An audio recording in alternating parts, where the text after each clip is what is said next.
Summary: Wukong pursued the Kasaya and arrived at Black Wind Mountain, where he engaged in a battle with the demon king of Black Wind but couldn't achieve victory. Frustrated, Wukong went to the South Sea to confront the Bodhisattva, who scolded him. The Bodhisattva then personally descended upon Black Wind Mountain to subdue the demon. In the end, it was Wukong's clever tactics that succeeded in reclaiming the Kasaya. The Bodhisattva employed his powers to reveal the true form of the demon king, who subsequently converted to Buddhism. The story goes that Wukong arrived at Black Wind Mountain to demand the Kasaya from the demon king.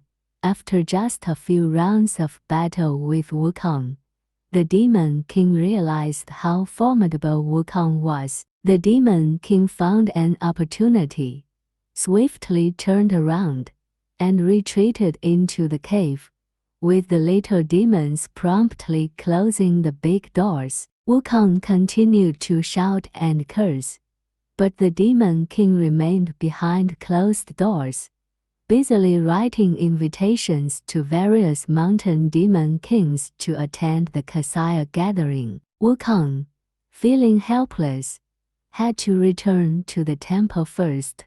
When Ten Monk heard this, he became even more distressed, and the other monks were on edge, fearing that if they couldn't recover the Kasaya, the monkey spirit would surely not spare their lives. Wukong quickly satisfied his hunger, mounted his cloud, and returned to Black Wind Mountain. While he was traveling, a little demon approached from the direction of Black Wind Mountain, carrying a wooden box under his arm. Wukong approached and waved his staff in front of the little demon's eyes, saying, "Tell me quickly, what's inside the wooden box?" The little demon stammered, "Please spare me, Grandpa. I was delivering invitations to the elder Jinchi from the temple, inviting him to attend the Kasaya gathering." "Who is this elder Jinchi?" Wukong asked. The little demon replied, "He is the temple's founder and leader." Wukong realized that the demon king of Black Wind Mountain was unaware that the elder had already passed away. Upon hearing this, Wukong struck down the little demon with his staff. "Great sage!"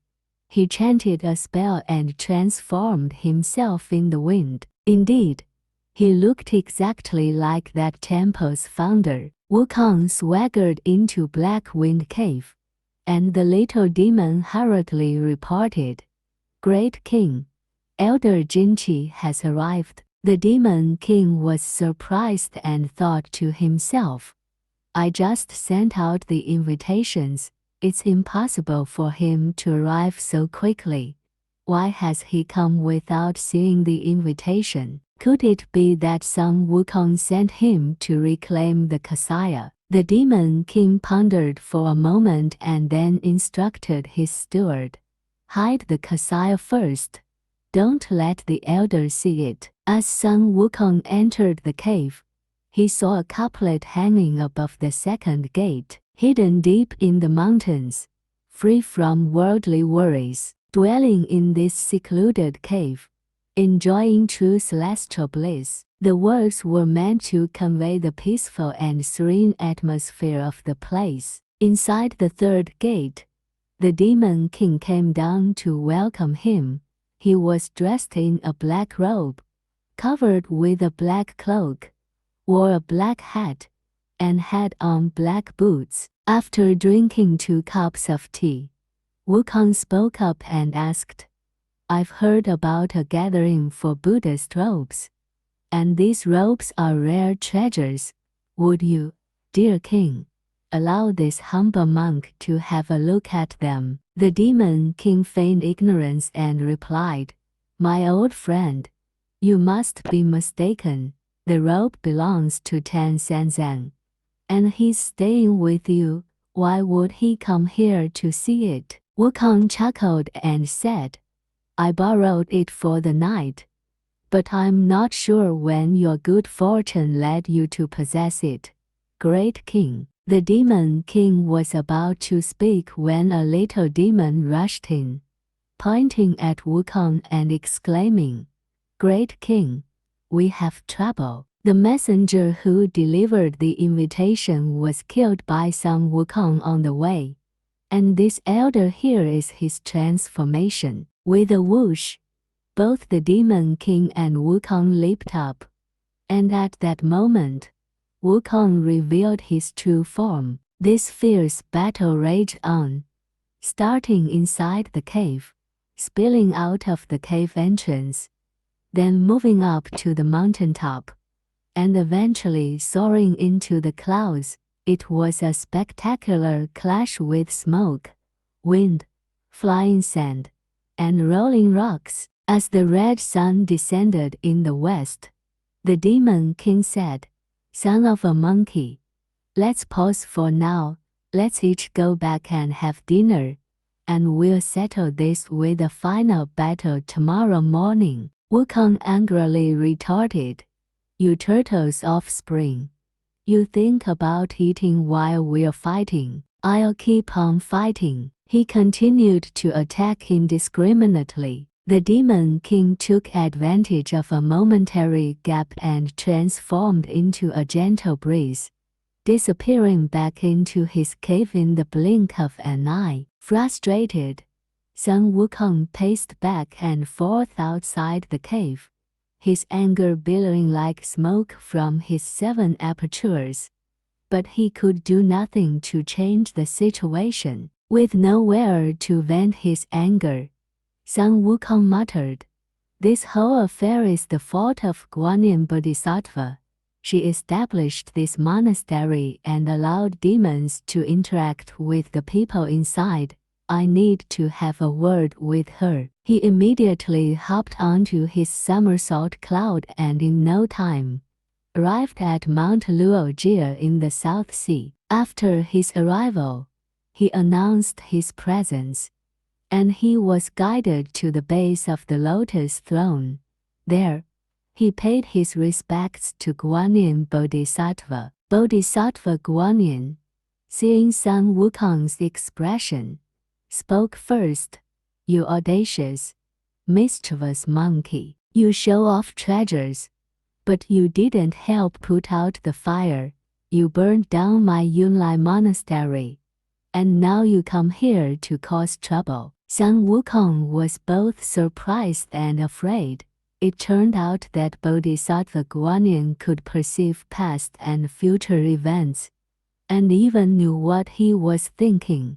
There was nothing he could hide from her. Wukong pleaded desperately, "I beg Bodhisattva to show mercy and help me capture the demon and retrieve the Kasaya." The Bodhisattva said, "That demon possesses many magical powers comparable to yours. Nonetheless, for the sake of 10 monks, I shall accompany you on this journey." Wukong requested the Bodhisattva to come out with him, and they both rode on an auspicious cloud. In an instant, they arrived at Black Wind Mountain. On the mountainside, a Taoist came forward, holding a glass plate in his hand with 2 immortal pills inside it. Wukong recognized that this was the Taoist who had run away the day before. He took out the stick, and when the stick was struck, the Taoist's brain blossomed. The Bodhisattva exclaimed, "You monkey! How could you be so ruthless? He had no grudge against you. Why did you kill him?" Sun Wukong quickly explained that this Taoist was a friend of the Demon King. Seeing the overturned tray with the words "made by Lingshu Master" on the bottom, Sun Wukong chuckled mischievously. "Bodhisattva, I have a clever plan, but you must follow my lead," said Sun Wukong, still smiling. With that, he explained his plan in detail to the Bodhisattva. The Bodhisattva smiled and nodded, pointing at Monkey. "You clever monkey. Very well. I will follow your plan. It will save me some effort too. The Bodhisattva, with limitless divine power and the ability to manifest countless forms, merged her mind and intention. In a fleeting moment, she transformed into the appearance of the immortal Ling Shu. Wukong clapped his hands and exclaimed, "Wonderful, wonderful! Is it a bodhisattva in the form of a demon, or a demon in the guise of a bodhisattva?" The bodhisattva smiled and said, "Wukong, bodhisattva and demon, in their essence, are all empty and non-existent if we contemplate their true nature." Wukong had a sudden realization and transformed himself into a larger pill, slightly bigger than the other one. The Bodhisattva carried the glass tray with the pills and headed straight to Black Wind Mountain. The Bodhisattva observed the lush pine and cypress trees around the cave. Appreciating the serene beauty of the place, he thought to himself, "This demon inhabits this cave, but there is some natural charm to it." In his heart, he felt a sense of compassion. The little demon, with great respect, led the way and announced, "Elder Ling Shu has arrived." The demon king went to welcome outside the gate, wearing a smile on his face, and said, "Ling Shu, it's an honor to have you visit. I'm fortunate to meet you in this lifetime." After sitting down, the demon king began to talk about yesterday's battle with Sun Wukong, while the Bodhisattva listened in silence. Having finished, the Bodhisattva waved his hand and advised, "Such trivial matters, Your Majesty need not dwell on them." He pushed the glass plate forward and said, "Here, it's a humble gift from a lowly Taoist. I offer this immortal pill to wish Your Majesty 1,000 years of life." He picked up the larger of the two immortal pills and handed it to the demon king. The demon king happily took it and gently placed it in his mouth. Before he could swallow, the celestial pill slipped and rolled down his throat. The demon king was just about to praise it as a real celestial pill when suddenly, his stomach began to ache severely. Wukong's voice came from his belly, "Son, my grandson is in your belly. Hand over your cassock quickly, or I will break your intestines." The Bodhisattva also revealed their true form and shouted, "You wicked creature! That cassock was a precious gift from the Buddha to Tripitaka, to protect him on his journey to the West to obtain scriptures. How dare you steal it? Quickly hand it over to me." The demon king cried out, "Bodhisattva, Bodhisattva, I was wrong. Please tell this monkey king to stop, and I will fetch it for you." As Wukong spoke, he continued to twist inside the demon king's stomach. The demon king writhed in pain, rolling on the ground and crying out in agony. Bodhisattva told Sun Wukong, "Sun Wukong, stop now. I am here, and we don't need to resort to violence against him." At this, Wukong finally stopped. The demon king turned to his subordinate and said, "Quickly, hand over the Kasaya to the Bodhisattva." The steward took the Kasaya and handed it over to the Bodhisattva. The Bodhisattva ascended into the sky, and the monkey also emerged from the nostril of the demon king. Following the Bodhisattva, the demon king grabbed his sword and was about to take flight, but the Bodhisattva quickly took out a hoop. It hit the demon king's head perfectly, not missing by a hair's breadth. Reciting the true words, the demon dropped his sword and rolled on the ground in distress, which amused Wukong greatly. The Bodhisattva said, "Wretched creature, Are you now willing to convert? The demon king, seeing the Bodhisattva's boundless power, finally gave up. He said, Bodhisattva, I am willing. I am willing to convert. Son Wukong disagreed, but the Bodhisattva intervened, saying, Do not be disrespectful.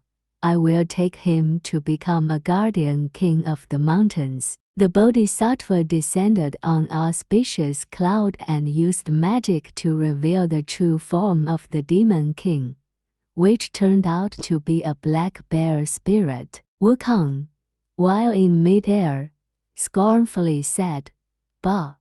It's just a stupid bear. The Bodhisattva performed the tonsure ceremony for the black bear demon, officially accepting him into the Buddhist fold. The Bodhisattva then instructed Sun Wukong to protect Tang Sanzan and, along with the black bear demon, returned to the South Sea. Wukong carried the cassock back to the Guanyin temple but soon realized that something was amiss. Wukong returned to the Black Wind Cave and defeated all the little demons inside. He piled dry firewood around the cave and set it on fire. The fire blazed fiercely, and the Black Wind Cave was soon transformed into the Red Wind Cave. As Tripitaka anxiously waited for Sun Wukong's return, he suddenly saw a radiant rainbow-colored mist in the sky. Sun Wukong descended from the clouds holding the cassock and exclaimed,